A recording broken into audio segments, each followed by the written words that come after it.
আসসালামু আলাইকুম, কেমন আছেন সবাই? আশা করছি সবাই অনেক ভালো আছেন। আর আপনাদের দোয়ায় আমিও অনেক ভালো আছি। আমার অ্যাক্সিডেন্টের পরে এখন মোটামুটি হাত অনেকটাই সুস্থ হয়ে গেছে। এখন আমি এই হাত দিয়ে মোটামুটি অনেক কাজই করতে পারি। এই কয়েকদিন আমার বেশ কয়েকবার হসপিটালে যাওয়া লাগছে।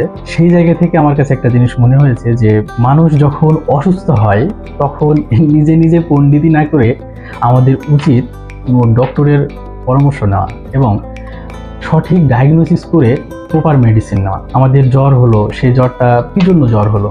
আমাদের জ্বর বিভিন্ন কারণে হতে পারে। নর্মাল ফিজিওলজিক্যাল কারণেও জ্বর হতে পারে, আপনার বডি টেম্পারেচার হাই হতে পারে। আসলে আমি বলতে চাচ্ছি যে কোনো অসুখ বিসুখ যখন হয় মানুষের, কোনো ডক্টরের কনসালটেন্সি নিয়ে অবশ্যই ডায়াগনোসিস করে প্রপার মেডিসিন নেওয়া উচিত। এতে করে আপনার হেলথ অন্তত ভালো থাকবে। আরেকটা জিনিস হচ্ছে, পেশেন্ট হয়ে যখন আমরা ডক্টরের কাছে যাই, অনেক সময় হয় না যে আপনার আগে থেকে একটা অসুখ আছে কিন্তু আপনাকে টেস্ট দিল ডক্টরে আবার মনিটর করার জন্য, তখন ব্লাড স্যাম্পল কালেকশনের সময় কিছু হিস্ট্রি প্রয়োজন হয়। কোনো টেকনোলজিস্ট প্রশ্ন করে যে আপনার এই প্রবলেমটা কতদিন থেকে, তখন আপনার সুন্দরভাবে বলা উচিত যে এই প্রবলেমটা আমার এতদিন থেকে, বা আপনার কাছে যদি জানতে চাই কোনো হিস্ট্রি, তাহলে আপনার অনেক কর্ডিয়ালি সেই হিস্ট্রিগুলো শেয়ার করা উচিত। যদি আপনি শেয়ার না করেন তাহলে আপনার অনেক সময় রিপোর্ট ভুল হয়ে যাবে।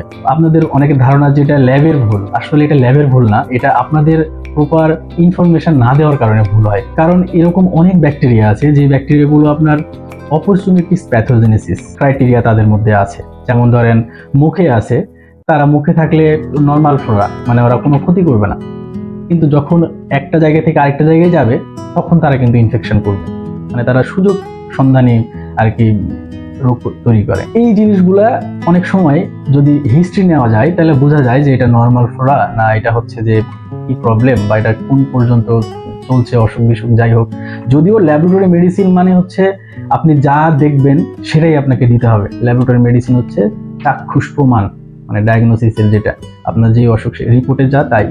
তারপরেও history one of the most important যে একটা বিষয়, যে রিপোর্টটা সঠিক হলো কিনা। মেডিকেল টেকনোলজিস্টের সাথে আমাদের একটু কোঅপারেট করে কথা বলা উচিত, বা যদি পূর্বে কোনো রিপোর্ট দেখতে চায় তাহলে সেটা দেখানো উচিত। অনেক সময় হয় যে আপনি ফাস্টিং ব্লাড সুগার করছেন, একরকম হয়েছে, আপনাকে বললো বসে থাকতে, আপনি করলেন কি একটু হাঁটাহাঁটি করলেন, একটু গোসল করলেন, আবার রোদে ঘোরাঘুরি করলেন, তখন দেখা যাচ্ছে যে সুগার ফাস্টিং এর চাইতে 2 আওয়ার্স কমে গেল। তো অনেক কিছুই আছে। যদি আপনি একটু কর্ডিয়ালি মেডিকেল টেকনোলজির সাথে বা স্যাম্পল কালেকশনে যারা থাকবে তাদের সাথে যদি সুন্দরভাবে কথা বলেন, তাহলে আপনার নিজের রিপোর্টটাই ভালো হবে। আর এতে করে টেকনোলজিদের প্রতি আপনার একটা সম্মান দেওয়া হলো, আর আপনার রিপোর্টটাও তারা একটু সুন্দরভাবে করবে, বা তারা একটু বুঝে শুনে করতে পারবে যে এই পেশেন্টের এরকম একটা হিস্ট্রি আছে। হিস্ট্রি জানা থাকলে রিপোর্টের অ্যাকুরেসিটা ভালো থাকে। এটা আমার প্রায় 10 বছর মেডিকেল টেকনোলজিস্ট মানে হিসেবে জব করেছি, আমি ডায়াগনোসিস করেছি অনেক ডিজিজ। তো আমার এই জায়গা থেকে, আমার এই এক্সপিরিয়েন্সের জায়গা থেকে বলছি যে আমাদের এই হিস্ট্রিটা অবশ্যই ডায়াগনোসিসের সময় শেয়ার করা উচিত। ভিডিওটি যদি ভালো লাগে তাহলে অবশ্যই শেয়ার করবেন, আর আমার পেজটি ফলো করে রাখবেন। সবার জন্য রইল শুভকামনা। দেখা হবে পরবর্তী কোনো ভিডিওতে। সেই পর্যন্ত সবাই ভালো থাকবেন, সুস্থ থাকবেন। আল্লাহ হাফেজ।